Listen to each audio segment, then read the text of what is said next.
have a discussion about these options and about what you have in mind and what you're thinking, your concerns, what you like about the different options, as well as we have some information about costs to the city that we'll have to be paying sort of upfront beyond our costs considered for years 4 and 5 of the transit program.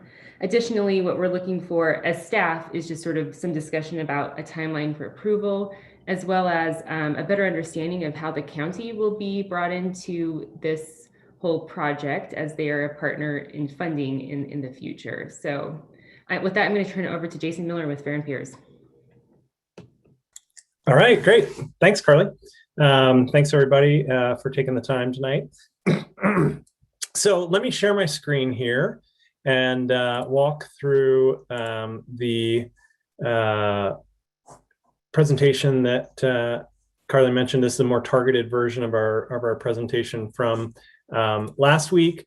And let's just see here. So did the slide advance? Do you guys see the slide that says fixed route, lower left? Okay, great. Yeah. So just to review some of the terms and some of the concepts here, fixed route, I think everyone's familiar with. Kind of a standard bus system with a schedule and bus stop and a route that it follows, or bus stops and a route that it follows. Deviated fixed route is a version of fixed route where the buses deviate off route to pick up those who can't make it to the standard bus stops. And then the ADA paratransit zone, which is required with any fixed route service, as we discussed last time. So I want to spend a little more time, though, on microtransit. You know, we talked a bit about this. It's part of many of our options. It's a newer form of public transit, but it is a public transit delivery method. It is not the same as just partnering with Uber or Lyft. So there's vendors out there that provide turnkey microtransit service. This service is this type of service has really matured in the last 5 years. And is being used in many different areas, locally, regionally, nationally, and just wanted to pull out a few examples there. Arlington, Texas is a unique example in that they don't have other public transit options there. Microtransit is the public transportation system. UTA is using microtransit largely to connect to high frequency rail or high frequency bus service. Aspen, Colorado has probably, one of the more similar to what the Moab system might be, in that it's a downtown, smaller area circulator, taking people between lodging and shopping and restaurants and that kind of thing. Summit County, Park City area of Utah has had some microtransit circulator in place for Kimball Junction. They're expanding on that as they have split with Park City Transit and have formed High Valley Transit, and they are going to be operating more microtransit in that part of Summit County there around Kimball Junction. Tampa, Florida, another example. Just pull it out mainly because they're using battery electric vehicles, the Chevy Bolt, in that system. So, what is it? It is a lot like Uber and Lyft, but it's branded vehicles, typically small vans. Most systems are operating vans in kind of the 5 to 12 passenger range. And as I mentioned, some systems are using electric vehicles. That Aspen system you saw with the electric kind of golf cart thing, they're moving away from that, as I understand it, to more of like the Chevy Bolts and more reliable vehicles, but can be operated turnkey, as I mentioned, and it's dynamic. So it's connecting trips in real time, either in a zone or possibly with established stops or virtual stops, corner to corner within a service area. Or as a flex route, and we'll talk a little bit more about that. But some of the success factors are, a relatively small area per vehicle, around 5 square miles is kind of what one microtransit vehicle can serve effectively. And, the ability to group trips is helpful in terms of performance and how many trips per hour a vehicle can serve is kind of determined by how well trips group together. most systems or a lot of systems are free, but having a fare that is relatively low to help balance convenience and ridership. And then a lot of marketing is really, really critical to the service, because it is different than having a bus running up and down the street that's doing your marketing for you. So just some of those models. Upper left here, point to point. So that's just, you can connect any 2 points within a zone. First mile, last mile, you can connect a point to a central point, either a downtown area or a rail station or something along those lines. And then hub and spoke, or a flex route, where the microtransit vehicles will hit specific stops and at specific times in the zone, while making connections, flexible connections in between those established stops that are shown as the red dots here. And then you just see kind of what these look like in the real world. Just a few examples from service maps from different systems. So you've got kind of these don't match up exactly to the top, in that the left one is kind of a hub and spoke model. The middle one is a first mile, last mile connection. And then the lower right is a point to point model with 2 different zones established, possibly with different fare structures. So we talked about, these options. I won't go back over these, but this was, a route with both a paratransit and a microtransit zone. This, given the length of the route and the limited resources, we were only able, the key point about this one is we were only able to get 60-minute service on this. So a bus once an hour, which, 30-minute or less is kind of the gold standard for building ridership. This option was a deviated fixed route. So this 2 buses operating on the blue route, able to deviate within the green zone on request, gets us to 30-minute frequency, but results in a relatively low number of hours of service per day, only 10 hours of service per day. This is a full microtransit zone, kind of that point-to-point model. If you map that back up to the models that I just described, 2 vans, or could be, a van and a small electric vehicle serving this entire zone, but gets you, a good amount of service a day, but the lowest ridership per day. So based on our discussion last week, I created an option 4, which is a kind of a, like some of the models that I just showed, it is a flex route, I would call this, in that you really only have a few defined points, and I just kind of picked out, one at the top there at the hotels at the river, another kind of near the Archway Inn and Holiday Inn Express, and then the other being downtown.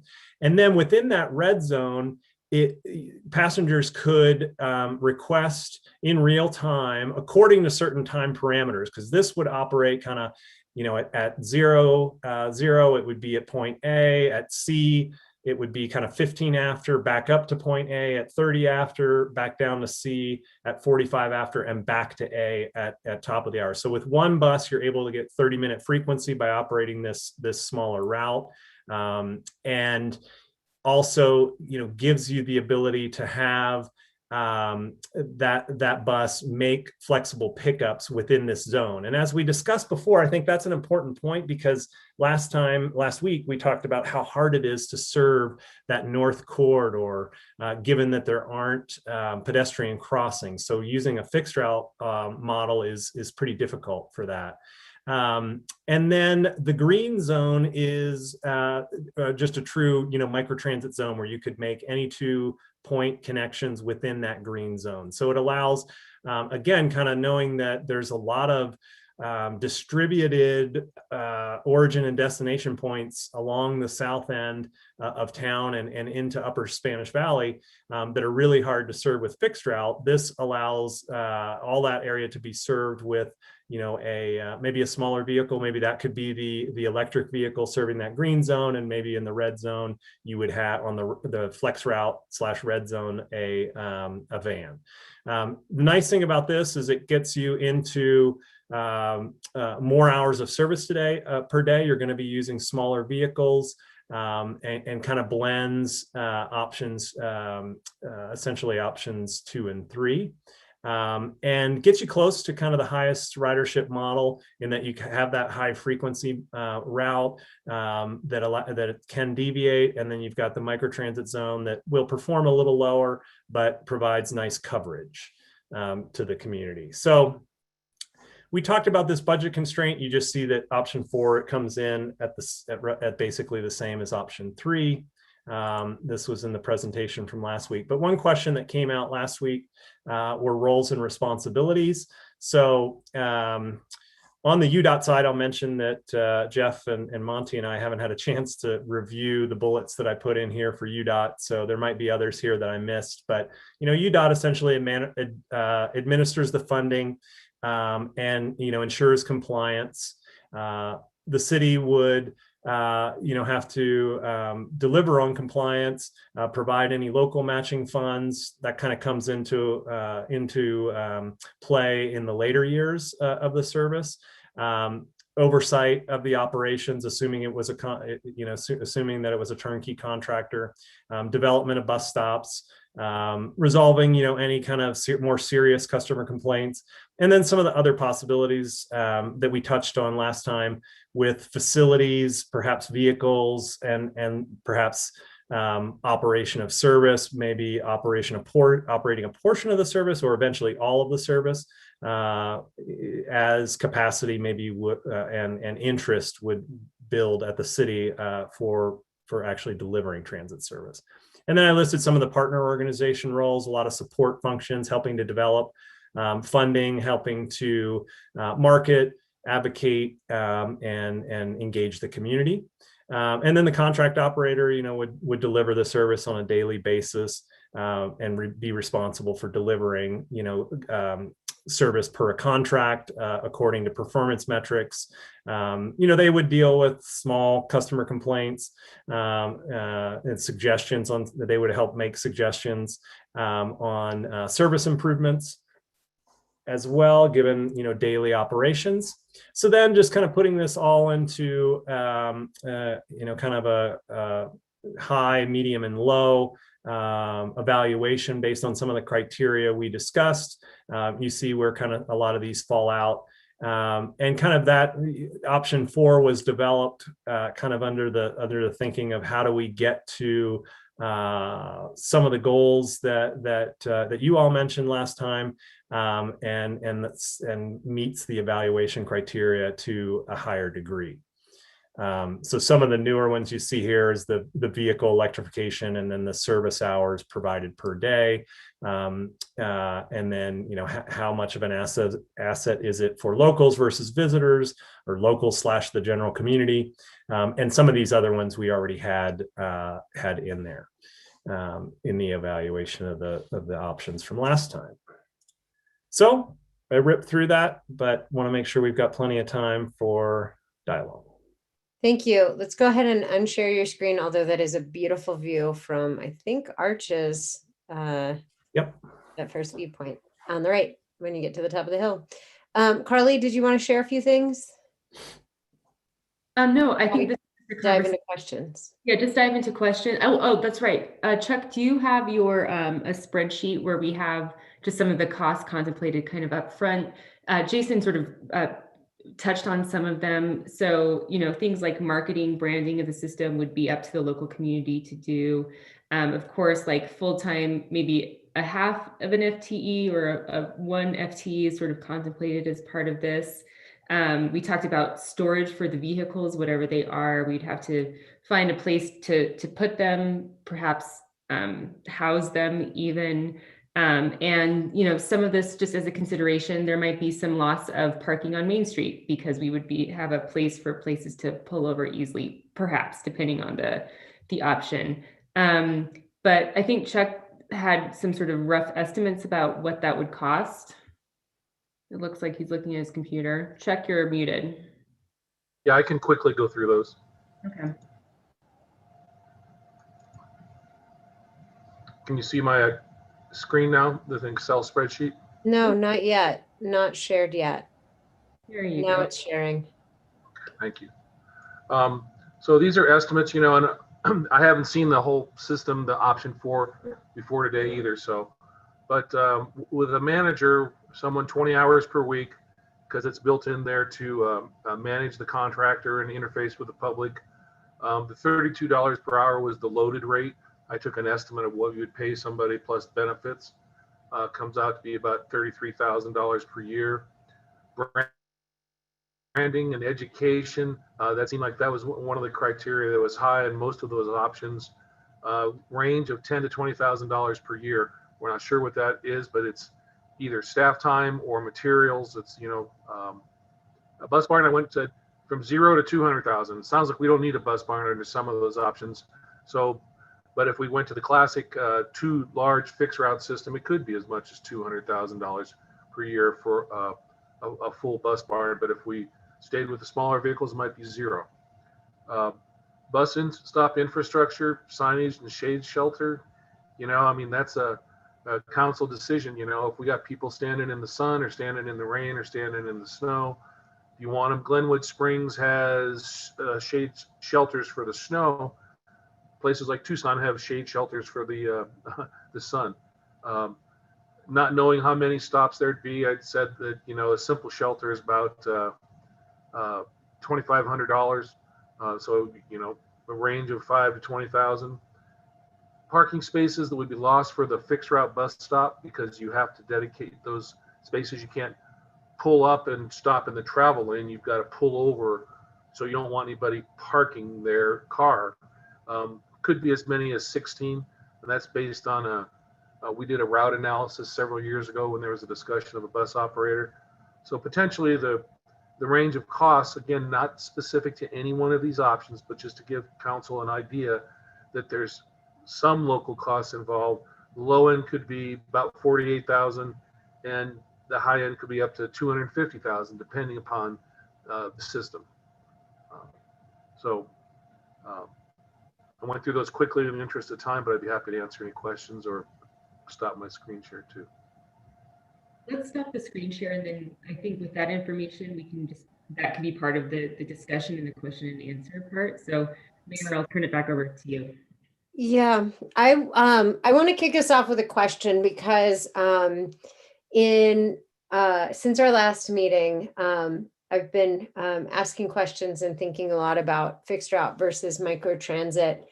And it was brought to my attention that microtransit is super efficient and effective in getting people around, so providing transportation services, but not necessarily mitigating congestion, because it's, instead of driving your own car, it's somebody else driving you in a car.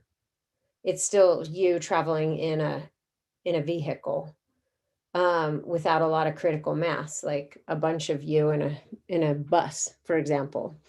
But then I thought about it a little bit harder, and I was like, well, but it does solve for parking. It does solve for parking congestion. So I was just curious, from you, Chuck, and Carly, and those of you that have been on the hotspot committee and talking about this, are we solving for vehicle congestion or parking congestion?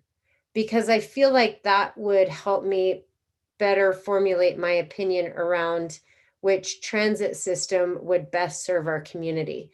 If we recognize that it's parking congestion or the lack of parking that's really causing backups, then I would say this microtransit could be really, really great.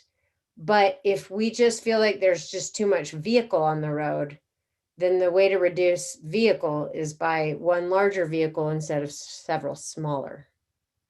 Mm-hmm. So I was wondering if we had data that might answer that question.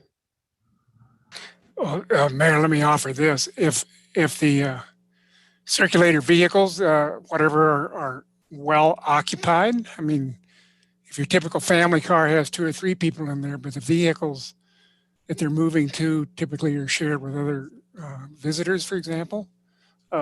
So you got more like 5 or 6 people in a vehicle. Well, that helps vehicle congestion in that sense. But what's the problem we're solving for? Is it congestion on the roads or parking congestion? Congestion on the roads, in my opinion. I think my memory of the Arches hotspot process was that there were 3 projects because they all kind of solved different parts of our problems, our transportation problems down here. And one of them was the first parking, our downtown parking, where we're spending a significant part of the hotspot money already on additional parking development. And that transit, the idea was to sort of attack the problem from the congestion side. Of course, we had council members on that, so on that committee, they can speak better to it. It's also my understanding that reducing congestion is a very important part of the hotspot funding just generally. It's a big criteria.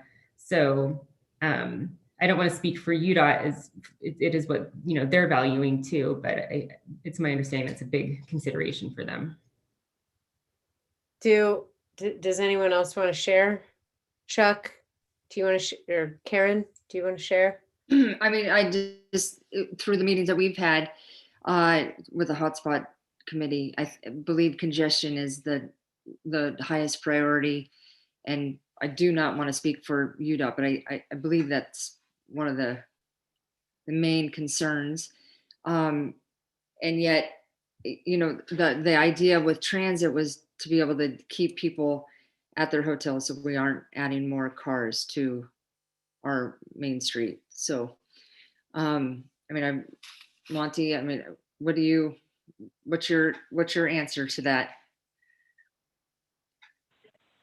Well, with this transit, the parking congestion is not really an issue. In fact, it would definitely not become an issue with dispersed parking.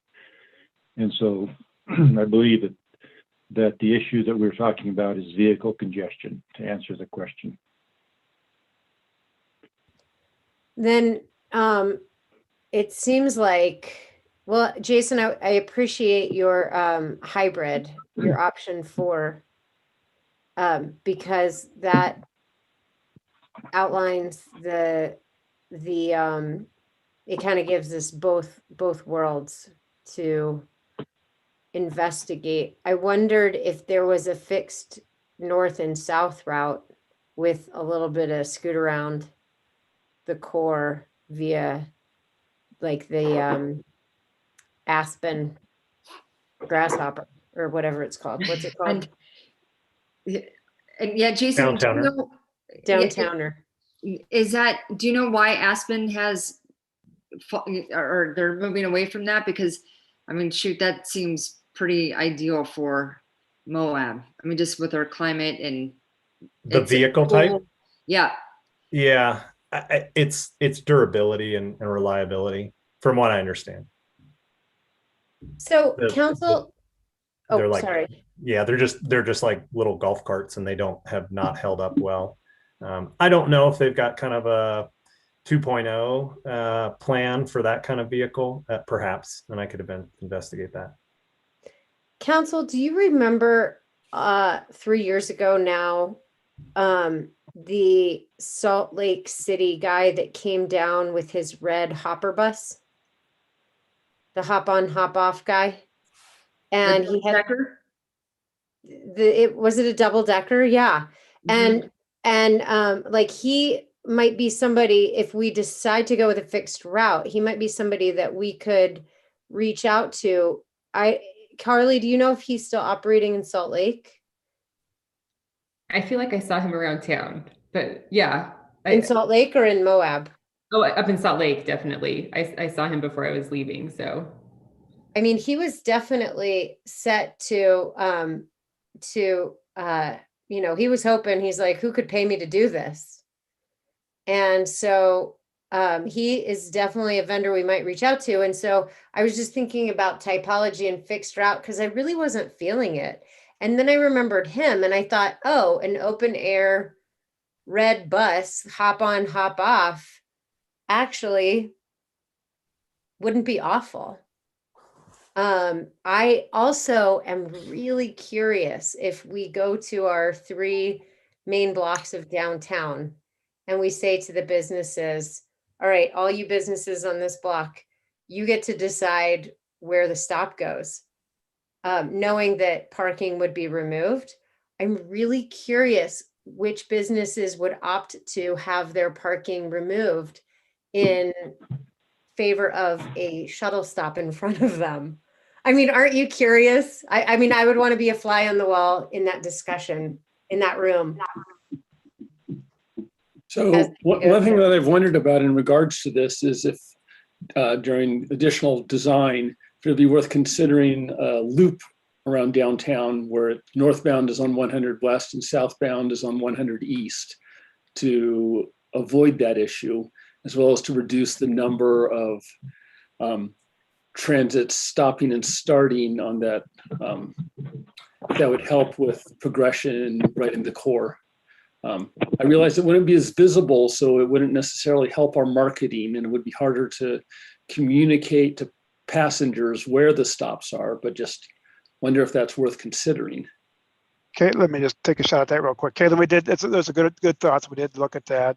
Jason and I, we've looked at that. Clearly, we got to remember this is a startup system, and the trade-offs is that visibility. You've got to have that with this first 3 to 5 years. Just got to have that visibility. It's got to be, it's almost some social, some training of visitors and the community alike that this is an option. And to be frank, if they don't see it, it's going to be tough. Ridership is where the people are in any system, whether it's a train or a lift. So we'd love. I think that's beyond. I would say that's something we're all in favor of, but beyond establishing that core transit market. Ronnie, do you have something to share? Oh, I was going to thank Kaylin for that idea. I think it's interesting because we actually do have a lot of businesses and overnight accommodations on those streets. So, Karen, were you going to share something else? Karen, were you going to share something else?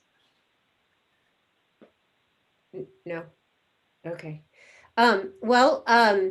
Carly, you had mentioned something that was really interesting to me, also that really got me thinking, and really organized how I was thinking about all of this, and might be a good way to sort of lead to the conclusion of this conversation tonight, which is we have an opportunity to express our reactions and our feelings and our thoughts and represent the community and what we think might be really welcomed by both residents and our guests here in Moab. But ultimately, it's going to be UDOT's decision on, final decision on the transit. And so what we really need to do as a council is share our thoughts and feelings, but not necessarily feel the pressure of being the final decider of this systems, which politically speaking feels not so bad. But we want to make sure that we, can support UDOT and where we're going. So, it's 6:48 right now. We did get a late start. I don't want to push it any further, but I do want each council member to just kind of share, if you don't mind, just a couple minutes of like your response, your feelings of the proposed things, so that UDOT can take your comments and kind of do a final proposal evaluation. Does that make sense? Is everybody okay with that? And Mike's going to kick us off. Yeah, well, Jason, I like option 4. I think it's a great step in the right direction. I will say that it's not clear to me whether this should be privately, to what extent it should be privately operated and maybe publicly funded in order to keep the rates low or non-existent. We can talk about that later on, but I like the flexibility that you put into option 4. Okay, thanks, Mike. Who's next? Tani. I think this is something that we really, really need. And we have a chance to build it from the foundation up. I almost feel like we're picking out drapes before we have walls up. I'm worried about where those bus stops are going to be and what those downtown merchants are how they're going to react. I'm worried about if we only have 2 vehicles, what happens when one of them is offline for whatever reason? I mean, are we going to have backups? And I know that those are details that get worked out, but that's what will make it or break it. If it's not reliable, if it's not timely, if we pick vehicles that need way more maintenance than the city can provide, I'm just concerned about the foundation that we're setting. What really should we be doing? And if the city's got to invest up to $250,000 to make it workable the first year, is that good? Is that good financial thinking on our part? And I'm not saying it's not. I'm just, is that where we want to put our money? So that's kind of where I stand on it. Thanks. That also leads to a bigger discussion, like when we looked at this slide of roles and responsibilities. So are we as a city going to be responsible for these vehicles and the maintenance, or is that something that we're paying the contractor to do? So thanks for outlining that, Tani. Who's next? Karen? Yeah, I'm excited about option 4. I really feel that, we have some very large condominium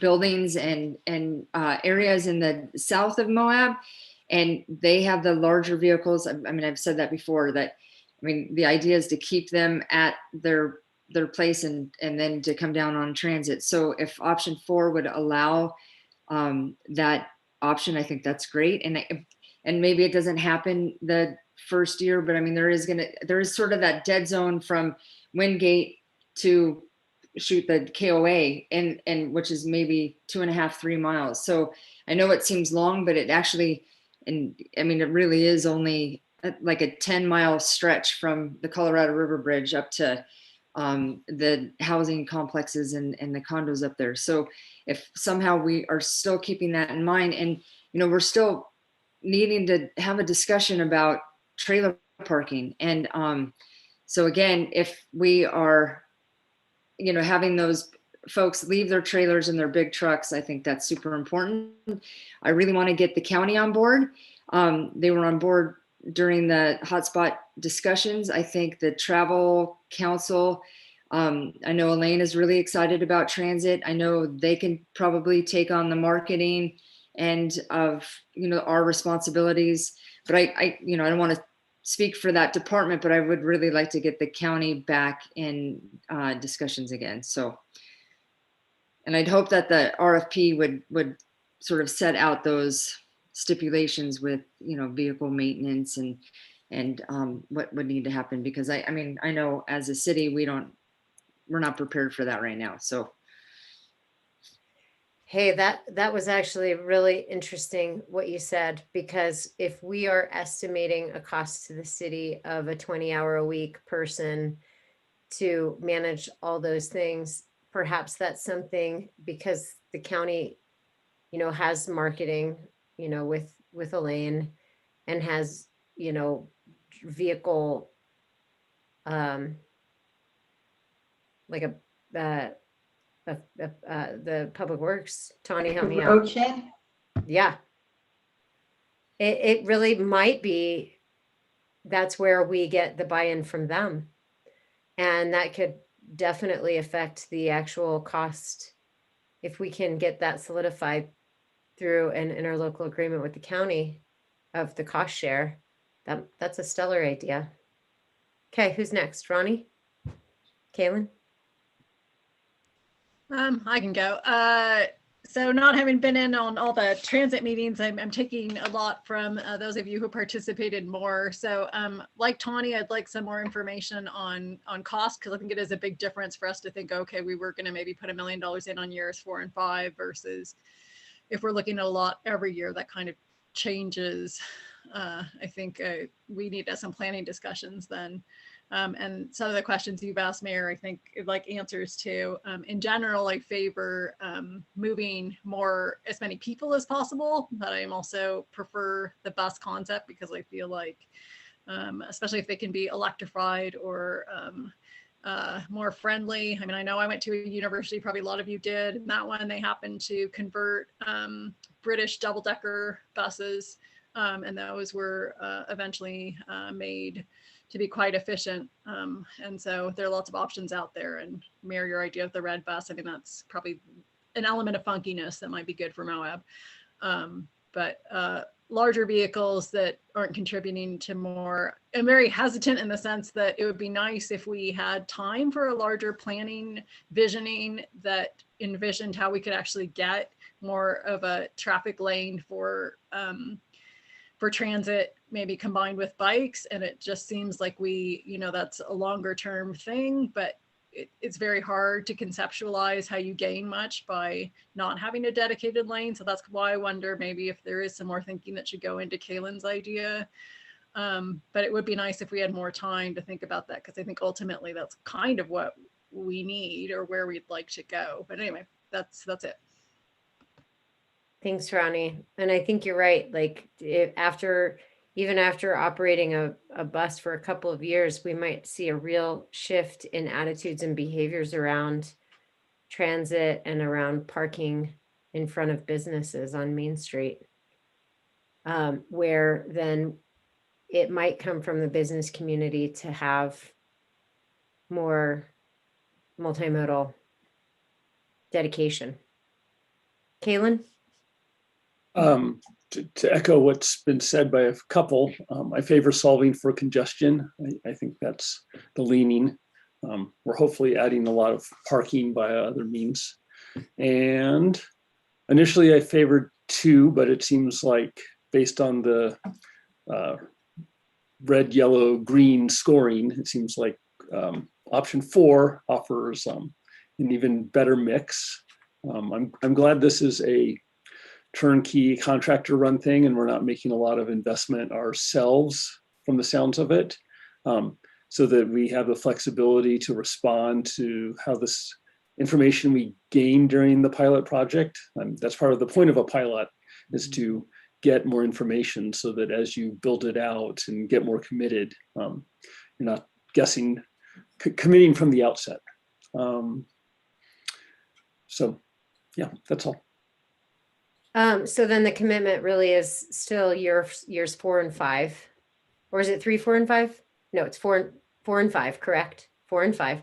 And just because I like to turn lemons into lemonade, Chuck, when we implemented the back-end angle parking, there was a cost associated with it. And then when we reversed it, there was a cost associated with it. Can you share with the council what that cost was? Because if we're looking at creating stops along Main Street, that's probably per stop. That's the cost that we're looking at, correct? Or could be similar to.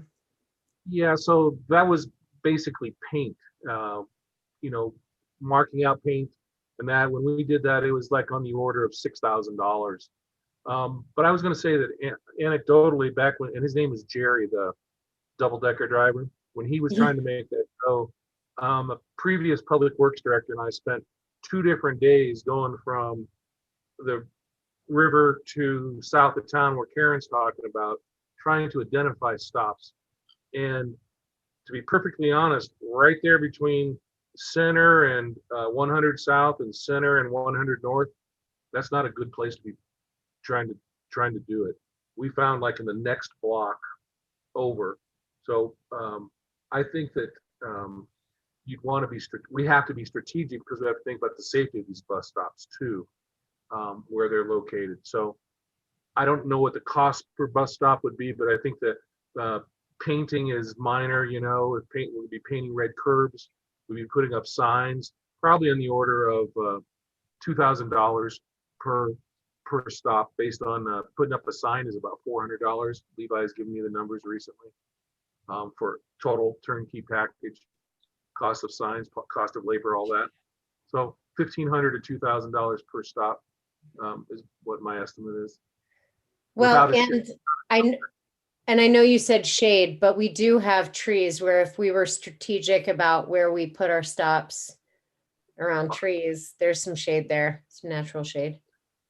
I just threw it out there as a, I'm not saying we have to have that. It just, if we wanted it, because other transit providers do use those. So I put it on the list as a maybe. So yeah, I'm saying we have to have it. Karen? And I was just curious, like if we, and it would be worth having those discussions again, like if we're talking about the North Corridor and we're picking up at the Element, let's say, I mean, you'd hope, I mean, that was kind of part of our new overnight accommodations ordinances is having transit stops. So, you know, having the discussion again, just like you said, Emily, you know, in terms of the businesses who wants to stop, you know, who would be willing to give up parking. And then, you know, is there hotels that would like to have maybe they build a shade structure for their guests, you know, I mean, it seems like there's, you know, hopefully some flexibility there. Well, UDOT, I hope that this was helpful for you. And I just want to end this agenda item by again saying thank you for the hotspot funding and for the pivot and for working with us and being really transparent through this process as we go through transit. So Monty, I love you, Dot. Thank you.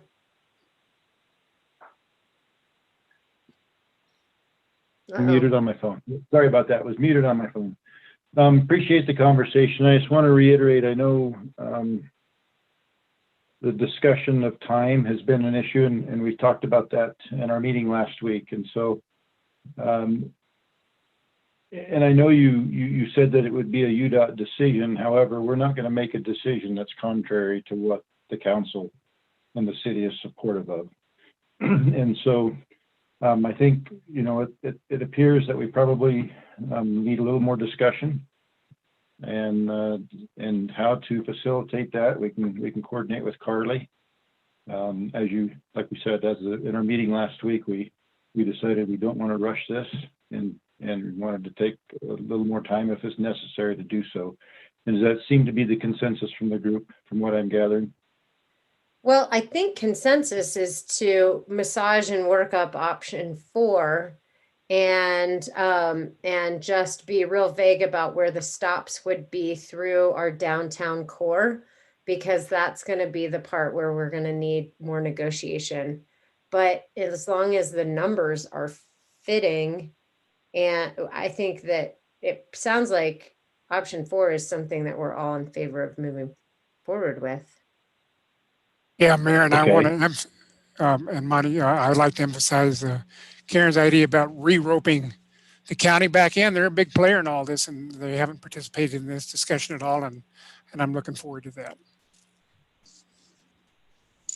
So the way that would look is, well, we're looking at hopefully having a sincere, you know, option at our next council meeting, which is in a week from today, where the city of Moab could formally say, yes, this feels good, so that we can take it to the Transportation Commission meeting, correct?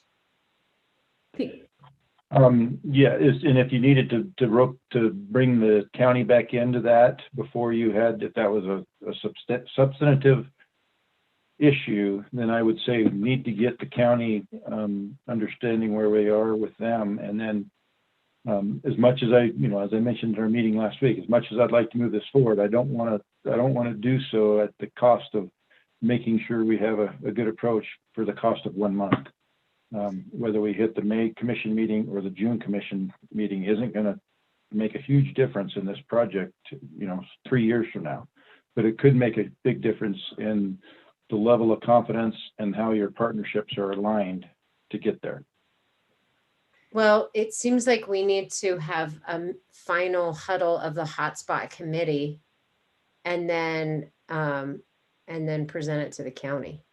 I'm almost wondering if the hotspot committee needs to meet about this, or what was formerly known as the hotspot committee, because I know the county lost a couple of its members just with this last election. Or, I mean, it can be just that UDOT presents to the county and gets them on board, and the county has a similar resolution as we do, because the county and the city council both signed on to the transit concept by adopting the concept package and forwarding it to UDOT.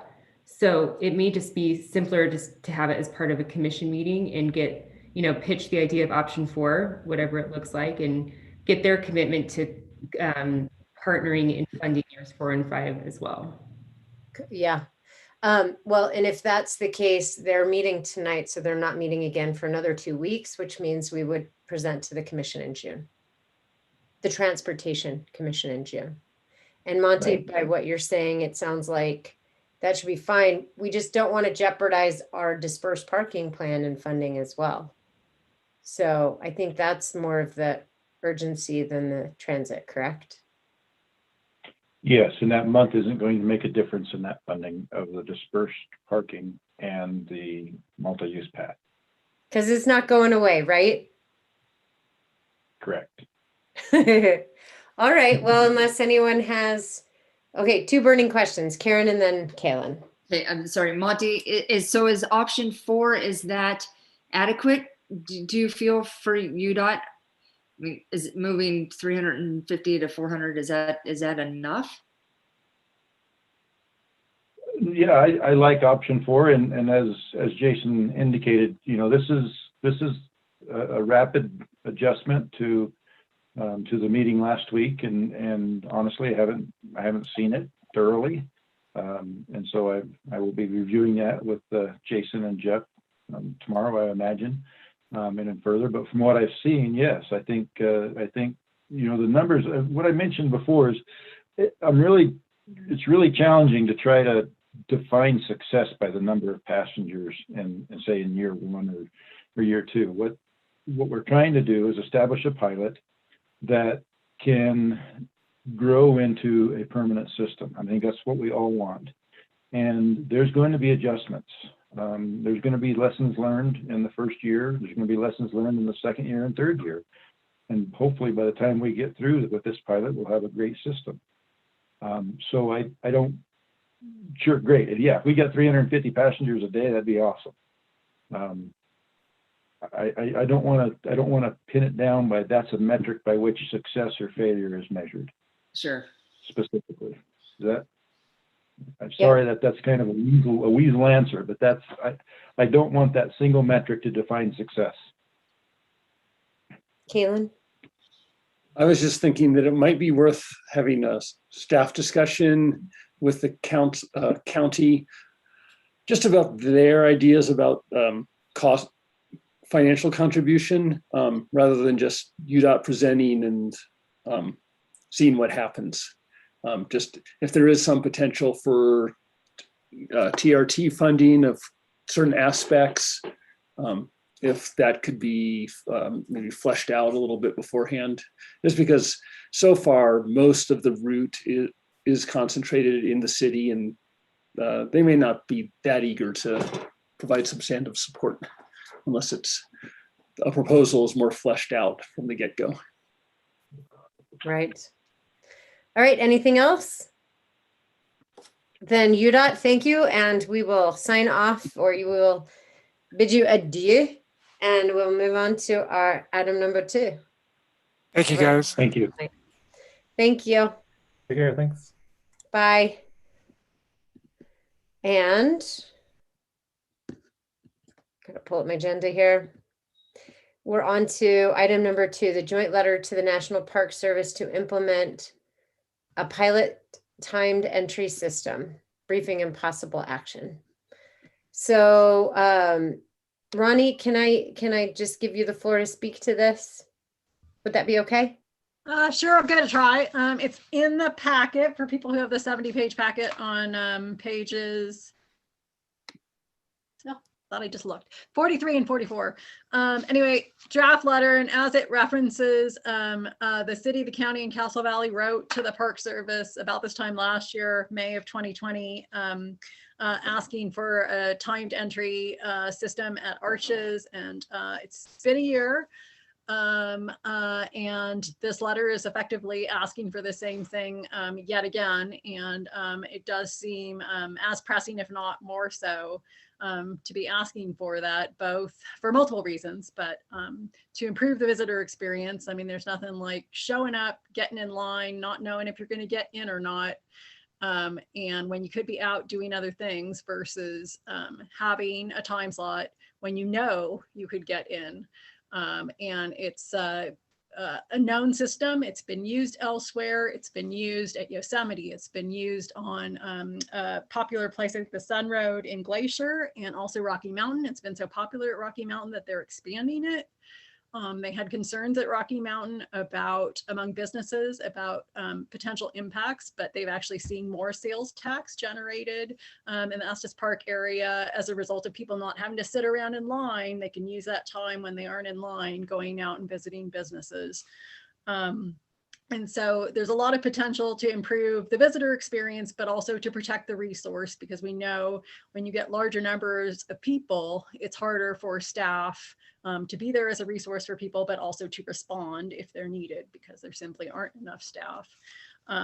We're also concerned because we're seeing things happen right now at Arches. For example, since March, they've been having to close the park, as I understand it, daily, at least once, if not more than once, because they reach capacity. And again, that really it has a negative impact on your experience if you're trying to go and you just don't know what to expect. Plus, it's not a good way, it's not an efficient way, it's not a smart way to manage a resource. And so my understanding is we're writing to the regional director, and this is a joint letter from the city and county, should we decide to send it, that reiterates some of our messaging from last year. They've had some changes there. And the reason we're writing to the regional director at the Park Service is they are the ones in the seat to make a potential decision about this. They've seen this work now at multiple parks. And they are the ones who can now decide it's time to stop studying, repeating studies, but to actually act and do something, because we know Memorial Day is coming up upon us, and we certainly don't want to be in the position in Labor Day when we're seeing some of the same impacts. And so I'm just trying to see if I took some notes, if there were other things that might be helpful. It's my understanding that the current superintendent at Arches, Patty Trapp, is aware of this letter and supportive of the city and county sending it. Ronnie, do you know if they're going to utilize recreation.gov for the service? That's my understanding. I mean, obviously, if they decide to do it, they do it the way they do. But that's my understanding, is they use that for so many other things. Like if any of you have tried to go to like the Washington Monument or, you know, certain other places in the National Park Service, you've been through that system. So if anybody hasn't used it and wants to know, I mean, I've booked park camping sites for my boss this way. You go to the website online, you indicate where it is you want to go, you indicate the dates you want to go.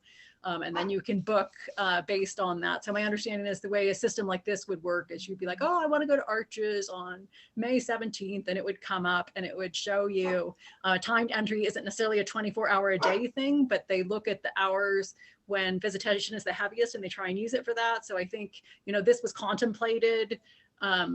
We've seen previous iterations, and this administration would have to decide if they want to put out the same thing. But, you know, I think before the time slots were like 3-hour slots. So you'd like book a 9 a.m. to noon slot, or you'd have a noon to 3 slot. And sometime in that 3-hour slot, you show up at the gate and you go through to enter. And nobody cares when you leave. But that just helps in that way. So I think depending on how busy the park is, like I said, Rocky Mountain tried it for certain hours of the day, and if they like it so much, they've decided to expand. So it's been explained to me, like people used to show up at Arches at like 10 or 10:30, and maybe they'd still get in, it wouldn't be too busy. But then as things got busier, people kept coming earlier. Now, like they show up at 8 in the morning, and they're lucky if it isn't closed by 8:30 because there's so many people. So having that time slot, you know, I can drive in at any time in that window. It has been explained to me, it does not put a limitation, say on a concessionaire or something. They have their own permit, so it's not impacting them. And usually when you set up a system like this, you also have a certain number of just first come, first serve entries. So it's not like every entrance to the park is on reservation.com. They have a certain number that are first come, first serve, is my understanding, for people who just show up. Mm-hmm. Excuse me, right. So is this more or less the same plan that Kate had proposed? You remember we were about ready to send that approval letter out the door, and then it got hung up at the very last minute. Yeah, my understanding is it's similar, and at that time we were going to be the first ones. But since that time, they've gone ahead and implemented it at Yosemite and Rocky Mountain and part of Glacier. And so we now have, information that shows the success there. And so it's not a new concept. I was trying to think of the other place, other places you might know where you might use it, like, people going to Alcatraz or something, similar, they would get in the same way. But so among the current concerns are, yes, we're seeing these closings at arches and it's just not efficient. So if you had it, at least people would know what to expect, and it's working well in other places. We do have the added safety concerns, and so Ronnie, I'm just, I'm willing to entertain a motion, so we could have something on the table and then have some discussion and deliberation on it. Yeah. So I'm happy to make one, but someone else can, since I'm pseudo presenting.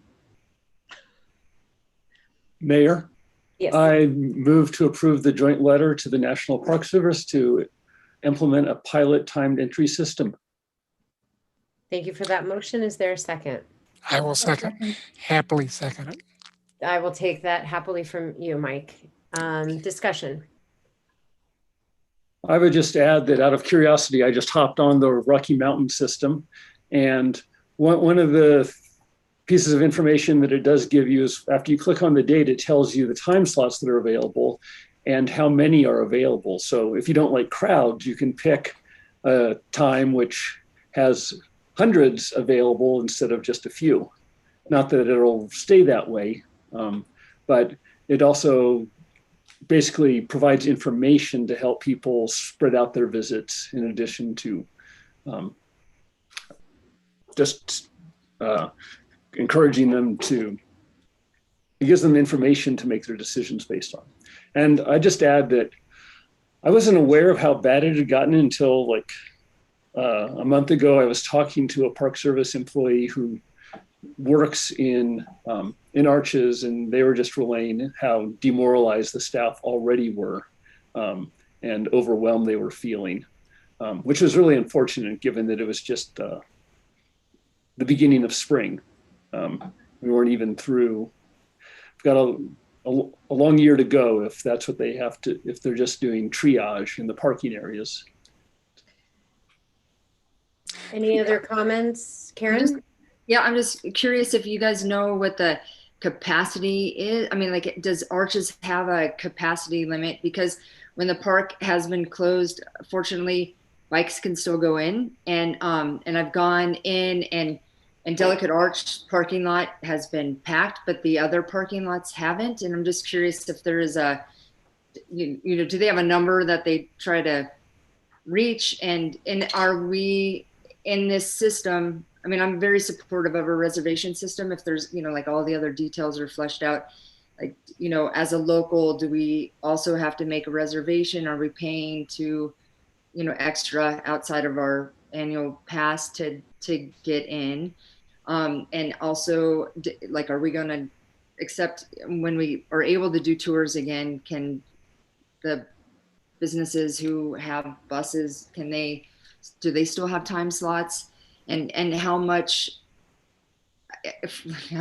flexibility is there for people who don't make reservations? Karen, those are probably good questions for the superintendent. And I think from what I have understood, that this pilot is going to be iterative. And from what I've heard, like the adjustments like that, so when the bus starts coming back, that there will be attention to it. This is what I've heard.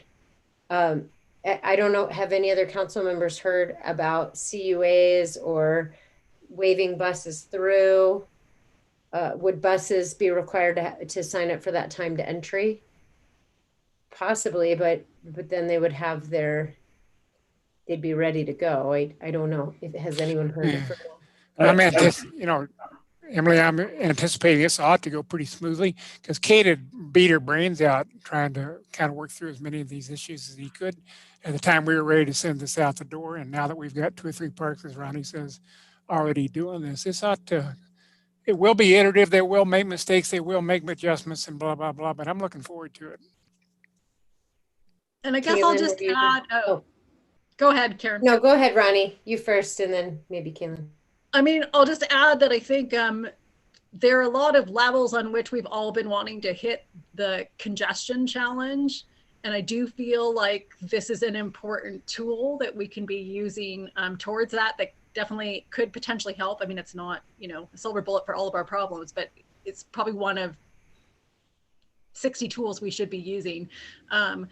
But the other thing being, my understanding is, the next logical step, if you send a letter like this, is to follow up with the regional director. And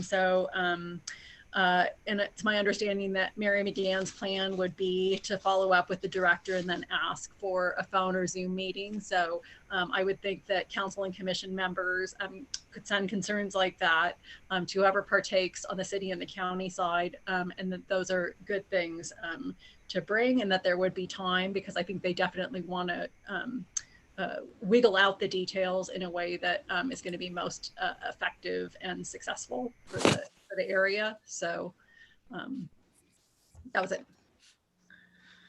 Karen? So has there been discussions about the Utah Raptor Park? Because now there's going to be another entrance, or a more, I bet it's going to, a more usable entrance now that there's going to be a camping ground right outside of the original, or one of the second entrances into Arches. Has that been discussed? I think that's probably a discussion someone should have with the county commission, and probably the chair might know the most about it at this point. I don't know if anybody, the county The commission. Park Service may choose to close that entrance if they don't have the mechanism to man it. But it's really more the Park Service, how they're going to manage that interface. But for tonight, we just want to say whether or not we would like it, whether or not you all support me signing this letter.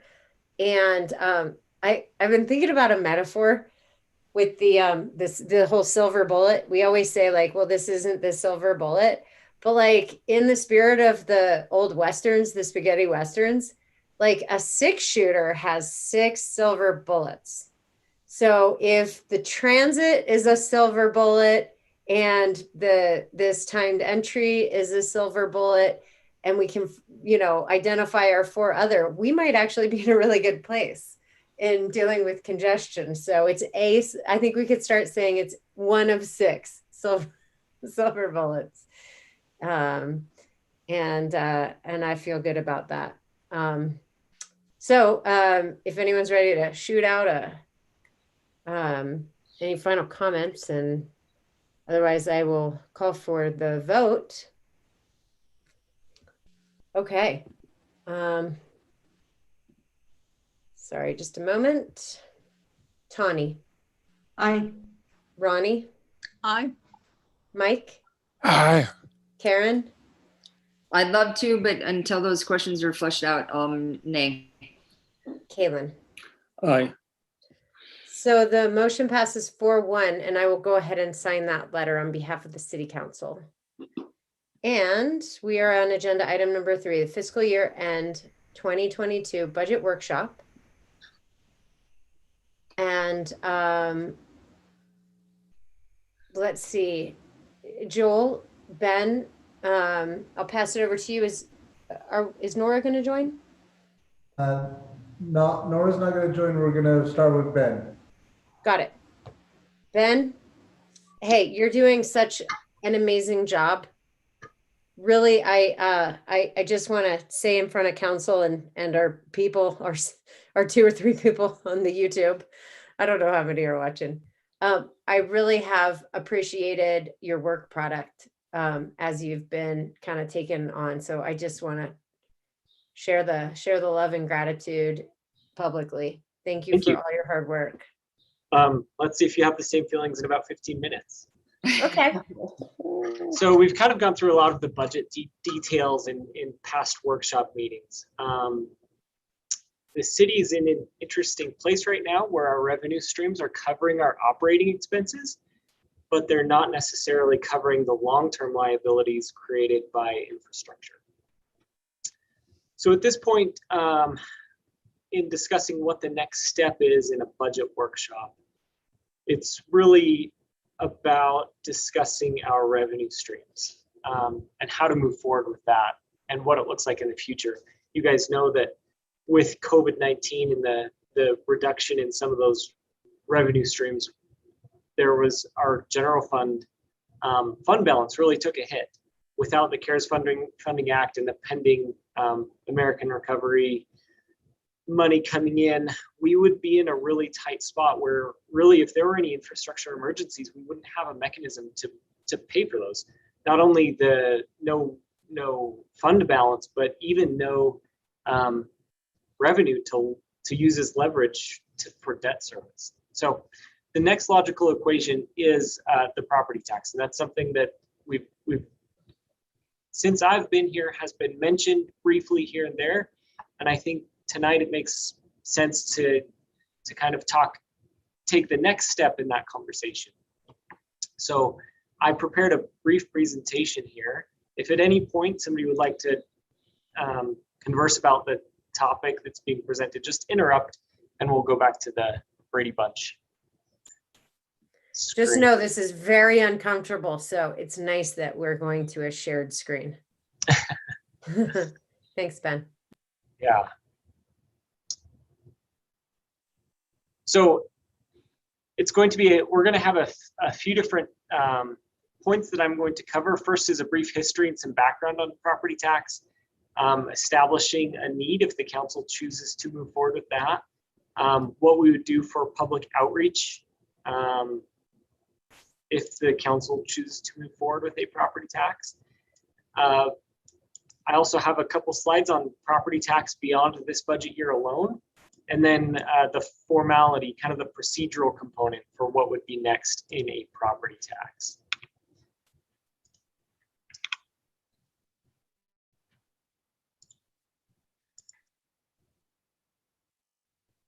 Okay, so kind of a short history of property tax in Moab. This was a history lesson for me in Moab. I enjoyed doing this, but in 1983, the state legislature created the resort community tax, and what this was doing was this was designed to displace the impact of tourism, not necessarily replace other funding mechanisms available to municipalities for the services that they provide. So in 1991, for the fiscal year 91 and 92, the city council, in that budget process, they chose to reduce the mill levy to 0. And in doing this, to compensate for that loss of revenue, they chose to double the gross business license fee from 1% to 2%. So they acknowledged that there was going to be a budget shortfall, but they made up for that with this gross business license fee. There were a couple other options thrown out, which I thought were quite interesting. One of them was considering a tax break on the first $150,000 of property valuation. I don't think that's legislatively possible, but they were at least doing some creative thinking on how to reduce the burden on citizens. So shortly after that budget year, the state legislation repealed the ability of a municipality to collect a gross business license fee. That was in 1995. So basically the city doubled the gross business license fee in order to make up for that reduction in the property tax revenue, but then removed that ability only 3 years later, the state did. And that revenue was never replaced. The other thing that happened was, you guys may know how property tax works in the state of Utah, sales tax works. So 50% of the revenue collected in the city of sales tax revenue, this is the 1% local sales tax. 50% is distributed to the community where it was collected. The other 50% is distributed based on a population factor. And this for Moab ends up an unfavorable distribution because we collect a high volume of sales tax, but have a small population. In 2006, so there was a guaranteed floor that you would receive an additional, that 25%. So you would receive 75% of the sales tax that was collected in your community. Now, in 2006, the legislature took another action and removed that floor of 75%. And so the city of Moab actually doesn't collect that 75%. So that was another revenue reduction. And basically the reason I bring this up is because there have been revenue streams in the past that have been cut without having some other form of mechanism to make up for that lost revenue, outside of explosive tourism, which the city has experienced. So that's kind of been what's gotten the city up to this point. Now, it is important to remember that this resort community tax is only designed to mitigate the impact of tourism, not to provide basic level of services. So the city of Moab is one of 4 municipalities in Utah that has a mill levy of 0, so that do not collect municipal property taxes. As I dug into this, I found that the 3 other entities, Riverton, West Haven, and Marriott Slaterville, they all have different mechanisms for collecting a property tax. Riverton specifically, they have a 1.6 mill levy for law enforcement specifically. So while the city doesn't collect a property tax, essentially they just have a special revenue fund where where the proceeds of a property tax for law enforcement go in, and it can't be distributed as desired. So that stream of revenue is required to be spent on law enforcement. And West Haven and Marriott Slaterville are in the same situation where they will be implementing a special service district for law enforcement to remove that component of the expense from the general fund. So those are the 3 other non-taxing municipalities in Utah. The next thing that I wanted to touch on was other resort communities and how they handle property tax. So these are all of the resort communities in Utah. Resort communities are defined by the number of rooms number of rooms available for overnight accommodations.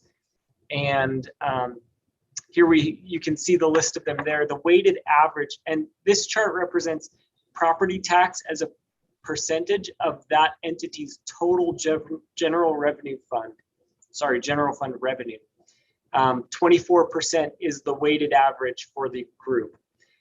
What this means is that if the city of Moab implemented a property tax that represented the weighted average like other resort communities, we would be implementing a $3 million property tax revenue.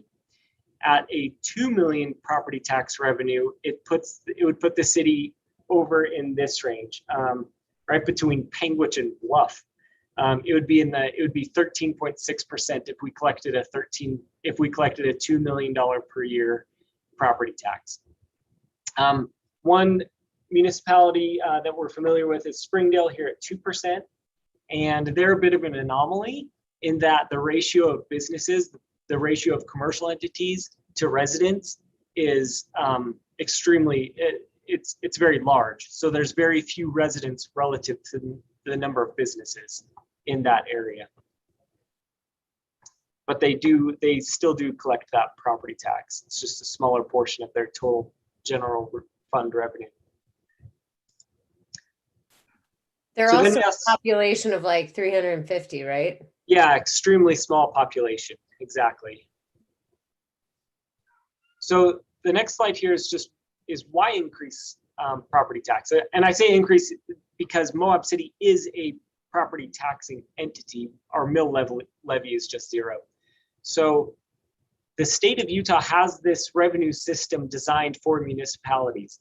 It's a blended system between sales tax and property tax, and then a few other components like the Class C roads. And basically, the city of Moab just is not taking advantage of one of those components. So the why behind it is basically because we have this deferred infrastructure maintenance. We have our 5-year needs of our CIP list that we went over in our last meeting.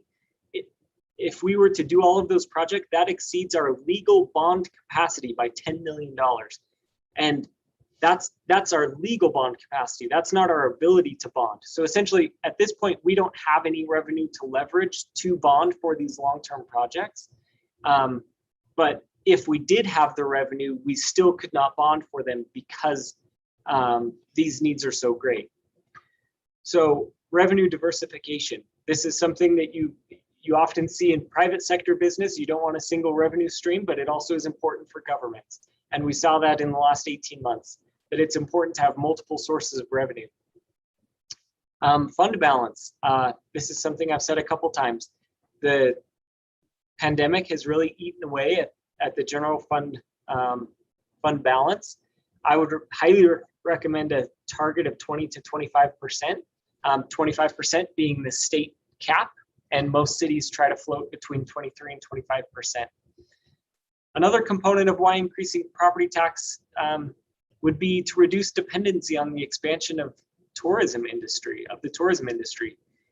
We really, the way that we're operating now, because of that, the way the resort community tax is created, we are dependent on the growth of tourism. Not just if tourism were to not even contract, if it were to plateau, we would experience the city would experience a shortfall in revenue. So this next one is basically to answer the question of what would we do with the money? What could we do with the money? The number one priority, I think, as the legislative body, and I think it's the most important, is this deferred infrastructure. It's important that we maintain the infrastructure that we have, and we plan for that in the future. Again, rebuilding that fund balance, increasing our general obligation debt service capacity. This ties back to that legal debt coverage. Having revenue to be able to use as leverage if needed. Right now, we don't have that. We'd be able to increase the law enforcement budgetary allocation. This is something that we've talked about, that our police chief talked about in the budget meeting. And then you have kind of these lower priority items that we could, I put the bullet point I put here is the allocation for participatory budgeting process. I like community involvement when it comes to budgeting. Right now, we are covering our needs and we don't have any of that extra revenue where we could actually reach out to the community and say, what would you like, Bill? What are your priorities?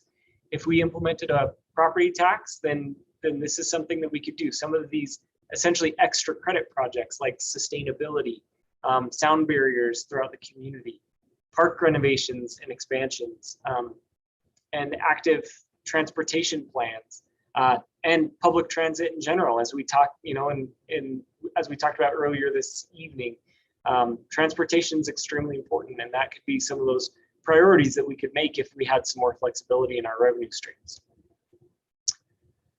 So the next slide here is the who is paying a property tax. So any residential unit, if it's occupied by a primary resident, whether that's owned or rented, would be taxed at that 55% of the market value. So the taxable value would be 55% of market value. And that represents 26% of any property tax that would be collected. Non-primary residential, these are the second homes. And commercial properties, these are all commercially owned land. And these are things like vacant land and agricultural land. So that's where the valuation would come from. That's where the revenue would come from. It's very important that we have, as we move into this process, if the council decides to pursue a property tax, that we involve the public as much as possible. Some of the things that we have talked about as staff of how we could reach out to the public would be having a webpage dedicated to the proposal. A lot of communities do this in the truth and taxation process. We would create brief video or multiple videos about highlighting things in the community, explaining what a property tax is, and basically saying what would be done with this money. Again, a simple one-page handout that could be given. And then public engagement. We could do town halls, listening sessions, radio spot where we actually reach out to the community proactively to educate them. Hey, Ben, easy question. Yeah. With the increased property tax revenue your third bullet point back there was you could allows us to be able to. My question is analogous to home mortgage payments. You know, if you took out a 30-year loan, I know a lot of people, if things are going well, they'll prepay, pay off that loan early, and in the process of doing so, save themselves a lot of money.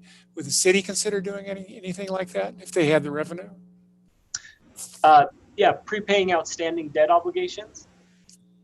Yeah. Yeah, I mean, typically municipal bonds don't have any prepayment penalties of that nature. So yeah, I mean, if it was prudent and the council chose to move forward to that, you could absolutely pay down current debt. Now, it is important, you know, one of the reasons that a city finances infrastructure is to allocate the cost of those projects to the current users of the system. So if you have a project that you're bonding over 30 years, the idea is that the lifespan of that project is, you know, that it's good for 30 years. So even 20 years from now, somebody's actually paying for the current cost of that infrastructure. So okay, so I think the answer to my question is, while we could, and it might save the city money for a variety of reasons, we probably would not. It really depends on the project. Yeah. Okay, thank you. Karen, you are muted. Darn it. And isn't it typically the bonding rates for government entities extremely low? I mean, aren't we looking at 2%? Or, I mean, it seems more prudent to use the rates than it is to pay the debt off. Yeah, there's even one that is 0%. So the ones wow. that do have interest are very low. You're correct. Ben, can you reiterate what you said about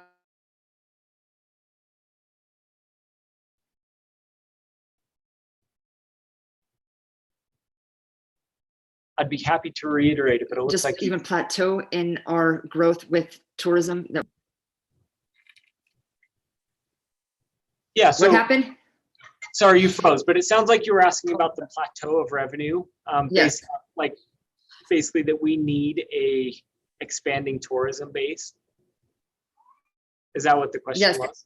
Yes, and I was just curious as to what is it that we could or could not do. If, I mean, plateauing, I mean, we have increased year after year after year, and it seems like that is, I mean, obviously we're all feeling the impacts and it's very unsustainable. And so I'm just, you know, if you could reiterate what it is that we cannot do if we were to even stay at the rates that we're at.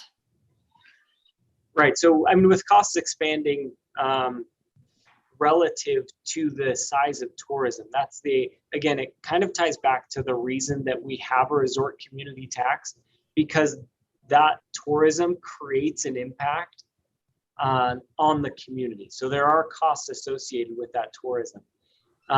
And the idea has been up to this point that you basically it's paying for the tourism, but it's also paying to sustain the community, just not on a long-term basis. So in order to pay for any of this infrastructure, to be able to do anything, we would need that tourism industry to continue that upward trend. At this point, it's really not even growing to the point that it's not expanding to the point where that's possible.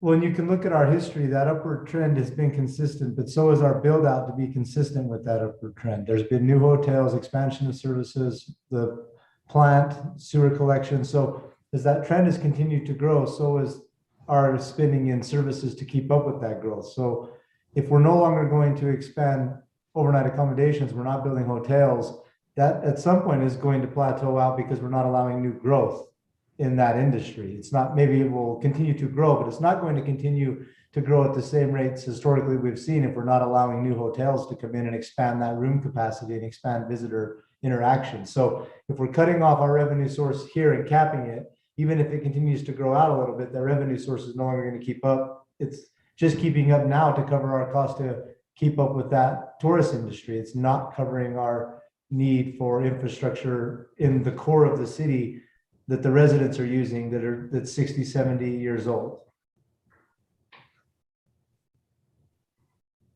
Hey, Ben, do you have more slides, or is this the last? Yep.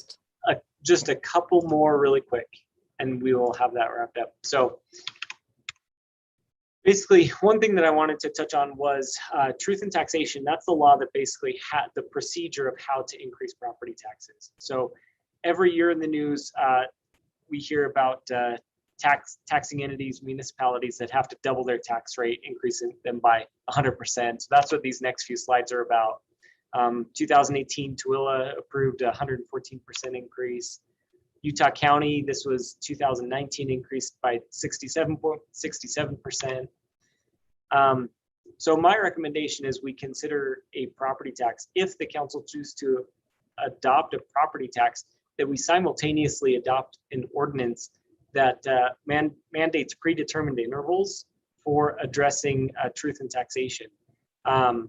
Basically, because property tax does not increase with assessed values, it also doesn't increase with inflation. And so my recommendation would be to address that, again, predetermined intervals, ideally annually. There's a couple other options I listed there, every 2 or 4 years during off election cycles, or when the general fund balance falls below a certain threshold. And finally, I wanted to end with just the procedure if the council chooses to move forward. The most important thing that is that in a meeting, the state code is kind of interesting, especially with ranked choice voting now, where there will not be the election process is different. But in a public meeting within the next few weeks, the city council would have to state in a public meeting that the city intends to levy a tax rate that exceeds the certified rate and the dollar amount and purpose of that property tax. So this dollar amount that would be discussed establishes a ceiling. So ultimately, if we say $2 million, you could not go above that dollar amount. We could not then collect it even after the hearing and after everything else. We would not be able to go beyond that $2 million ceiling. The next are just possible dates for the future, what that would hold. Basically, we'd publish it on the website, the public notice website, and the newspaper with very state-specific truth and taxation language. And then there would be a hearing where nothing else could be on the agenda. And then we would adopt a final budget with, after that hearing, you'd adopt a final budget with that target tax amount built into it. Can you also talk just briefly in the event that people refer to this meeting, Ben, to get educated about what we're talking about? Can you also please just very quickly talk about the logistics of collection? I mean, I know what they are, but can you just speak to them so that we're all super duper clear how residents will be billed, where it will come from, and when? Yeah, so it would go through the county property tax bill. So the county does all the billing, and the property tax bill is due, I believe, November 30th. And you receive notice of that well in advance of what the bill is. And typically, in the case of a mortgage, a lot of homeowners have escrow accounts set up where the mortgage company will take out money from, out of your mortgage payment and set that aside to pay the property tax bill. So basically what it would be an additional line item. Currently there are 11 line items on Moab City residents property tax bills. This would be, I'm actually not sure if Moab City appears on a property tax bill right now. If it does, it just appears as 0. So that would, it would just appear on your property tax bill and then be paid either by your mortgage escrow account or at the end of every year, like you've always paid property taxes. Thank you. That's super helpful. I'm curious to just take the temperature of the council right now. Is anyone not in favor of moving forward with this process?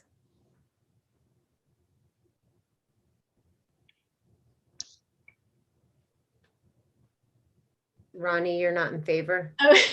I'm Hey, but can You you just, always do this. I always ask who's not in favor. You raise your hand, but it's not that you're not in favor. well, it's kind of like I just want to know what I'm committing to by saying I'm in favor. So can you just remind me, Ben, where in the process does one then determine that how high that levy is going to be?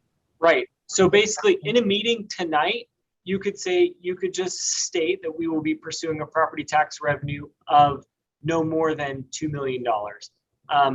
We basically then go through the whole process. We have a hearing, we do all of that public outreach, public education, and it's not until August that we actually determine what that dollar amount is, which is not to exceed that 2 million or whatever that threshold is. Through those public hearings in our budget meetings that would extend now through August instead of through June, we would determine what that rate needed to be and what amount was going to be collected. Okay, and I apologize if you said that before and I missed it. That's just what I needed to know.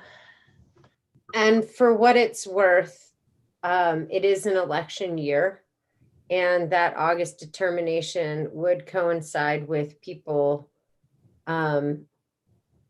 filing to run for office.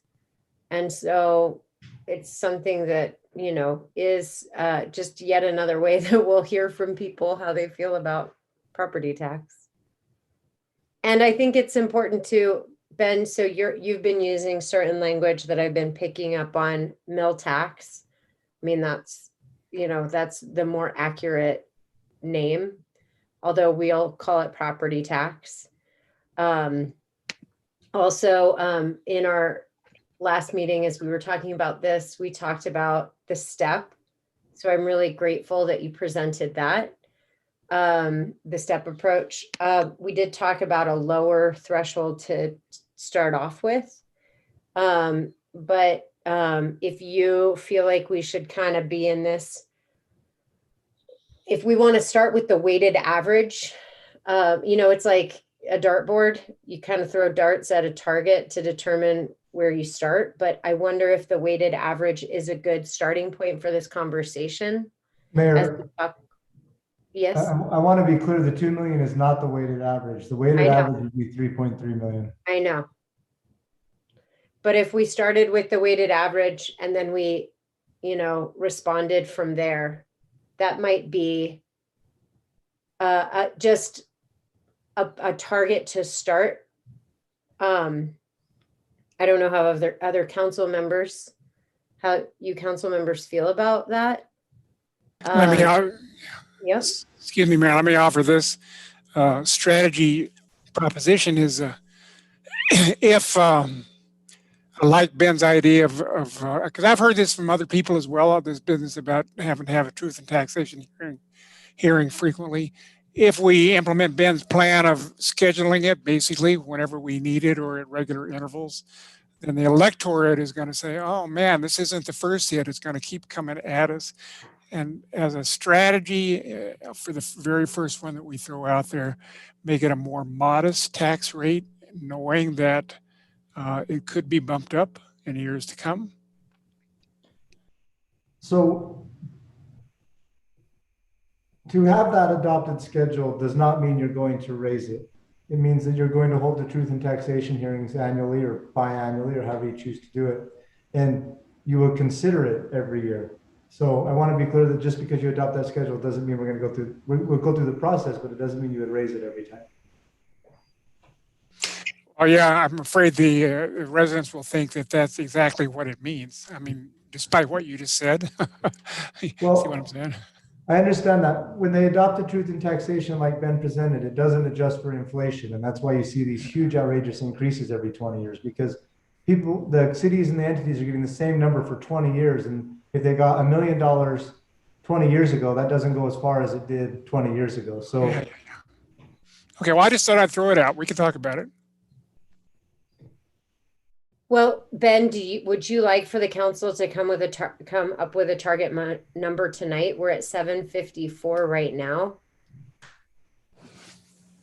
Or would you like for us to just defer to your recommendation and your and Joel's recommendation moving forward? Mike likes that. Again, dodge. Well, for Well, what it's worth, somebody's going to have to bite the bullet and do this someday.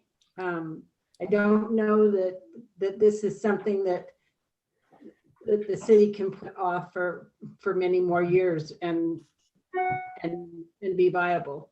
And also, for what it's worth, I actually heard somebody in the drugstore the other day say to me, "I heard you're defunding the police. We are not going to have a police department anymore." I got a little animated, assured them that that was not the case. But, you know, it doesn't matter how hard you try and put correct information out, good information out, how hard you try to educate the public, somebody always misunderstands it and misconstrues it. So Yeah. And they're going to actually know that it's happened when their mortgage payment goes up because Yeah. their escrow has been adjusted. That's the reality. And I think I just got to look at my mortgage payment because I've never looked at my escrow account. I think the history of this is really important too. In 1990 and 91, when they decided to set the mill levy to zero, the idea wasn't that they were going to not have a property tax. The idea was they were going to collect that revenue through the gross business license form, and they were still getting that revenue. They never turned their back to it. I think that's important to remember. And then as the cuts have been made to the legislative body over the years, that number's just gotten smaller and smaller, and we've outpaced that ability to live off what we have. yeah, I found the pie chart a very good illustration of where we might go. And I almost wonder if doing that for those past years, when it shifted to show how the different categories of payers has shifted over time, and not just, I mean, it seems like that pie chart was based on property valuation, but because of the primary residence discount, there's actually even a greater amount that the primary residences would even pay less proportionately than that pie chart indicated, if I'm understanding it correctly. So if that's so, putting amounts or percentages of tax paid might be even more compelling. But back to the mayor's suggestion for step one, I kind of like the average, and then that gives us room to go down. Especially, I don't know if you have the time for this, Ben, but sometimes looking at a range of future scenarios might be helpful, because at this point with our capital improvement plan, we kind of know where we need to get to catch up with the deferred maintenance. And I mean, if we're talking about something that is nowhere even close to getting us there, that'd be good to know. Yeah, I agree. And that is high priority and something that we would definitely have. We definitely have pro forma statements, financial statements as we move forward in the next few months with this discussion. Hey, Ben, there's one other good reason for doing what Kaylin just suggested, and that is in the aerospace business. You know, people will forever asking me, well, Mike, how long is it going to take to do this? How much is it going to cost? Well, you always think, well, it's going to take, maybe you're thinking internally it's going to be 6 months, but you don't tell them 6 months. You tell them it's going to take a year, and it's going to take twice as much. Then when you actually do come in 6 months, they think you're some sort of genius. Okay, so yeah, make that proposed amount a little generous, and then if we cut it back a little bit, we'll think that we're doing them a big favor, and we are in a way. Hey Ben, what's our total budget line item for the PD? Sorry, budget line item for what? PD, the police department, people and trainings and equipment and all things. What's the total amount for the PD? I have a guess. I'm pretty sure, but I don't want to be inaccurate. It's 2.5 million. So if we were to look at our weighted average, if we were to levy the weighted average of just, you said that's about 3 million, yeah. So that'd be a little over what our budget is for the PD. And in looking at the other the other three that have levied their mill tax specific to PD. That's just, that's been my my personal motivation to see, to see us get to this point where we go through the process of potentially implementing a property tax, because when we were going through the pandemic and we were going through the discussion about policing, it was like, how do we pay for this in tough times? Well, you pay for it through a base level revenue, because as we know, our sales tax dollars will fluctuate, but our property tax dollars will, stay the same or slowly grow based on property valuation and development. So I think that's, that's probably a pretty good target. But as Mike said, what did you say? We could make us look like geniuses if we can get somewhere between there and what the community feels comfortable with. So any other comments about that? Because we're at 8 o'clock now. Any other? So the tagline for this could be refund the police. Refund the police. Just to Tony's comment, the police department is our only budget that grew in the last budget cycle. So we're not defunding them. They're the only ones expanding. And if they expand to the numbers we're projecting and hoping to hire, the budget will actually be closer to 3 million instead of 2.5. Yeah. I just think that's a good parallel to continue to make. And that doesn't even account for, public works. Because our two big jobs during this pandemic were public safety and public works. So, and our public works budget is about $100,000 less than it was last year. And what is the public works budget? It's about 631,000. Let me make sure I'm looking at the right one. It's about 600,000. So police plus public works is weighted average. Yep. It would get you through a pandemic. All right. But then we'd miss you, Joel. I don't want to live through another. If we have to do another pandemic, I won't miss any of you. I will be gone. Oh, me too. Okay, well, any other discussion for tonight? I know, Joel, you wanted to throw out one quick adjustment to the budget regarding planning. We can address it next time, Mayor. It's no big deal, and it's something we can work through all the way to August at this point. So nothing we need to do tonight. Fantastic. Okay, any final thoughts before a motion to adjourn? I Ronnie? have a quick question for Joel. Tony? Are they happy over at the Rustic Inn? They are, I think, a little bit. It's hard to tell someone we don't own the road when it's clearly a road. Oh, But I talked to Rustic Inn today about the parking along the back of 100 East there. Chuck and Levi are working on some schematics to create some new parking out on the property we own and how we can make that work for them. And we talked about some other issues they were having and some things we can address there. Thank you. Ronnie?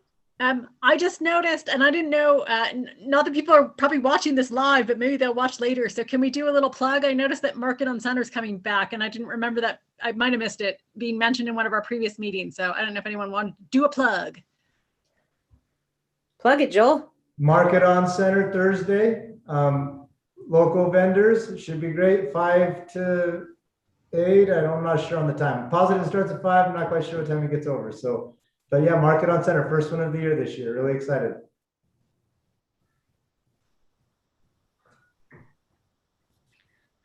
Mayor, The you main muted. difference about the this year from last year, though, is that there is a fee now for vendors. Is that correct? That's, I think, correct. Ben, is that correct? I don't. I don't know that either, Mayor. I know they were discussing it. I don't know if they implemented it. I think they did, much to my dismay, but I get it. Yeah. I think it's minimal. I think it might be $10. Carly, do you know? No. $10. Well, for some. No, I'm but I not think it's making that. waived. I'm saying I'm saying that probably didn't rise to our level. That's why we don't know if they changed it. 'Cause Yeah. it was a $10 change. I think it is waived for educational and nonprofit. But I do think that vendors do have, so if you've got a vendor that's hemming and hawing, sponsor a vendor, I guess is the theme. Any other shameless plugs before we adjourn? Ben, did you want to plug something? No, I just had one more item related to property tax. So Oh, okay. again, the language in the code is not very specific about what action is actually required, but so no motion has to take place. There just has to be the statement in the meeting that the city intends to exceed the certified tax rate, the dollar amount, and the purpose. Is that something we should formally state at our meeting in 1 week? Or is that something we should go ahead and state right now? We can do it in 1 week, Mayor, and then that way Ben and I and Carly and Danny and Summer have time to get together and talk about what we want that to actually look like when we give you that language. It feels like a statement, even though we don't have to vote on it, it might be a good vote of confidence for the council to vote on a statement of support or something to that effect. I don't know that it would need to be a resolution, but No, just an agenda item. yeah. Perfect. All right. I'm waiting for that motion. Mayor, I move that we adjourn. Thank you. Is there a second? I'll second. Thank you, Karen. All those in favor? Aye. 5-0, motion passes. Thank you, staff and council, for meeting tonight for a very special meeting.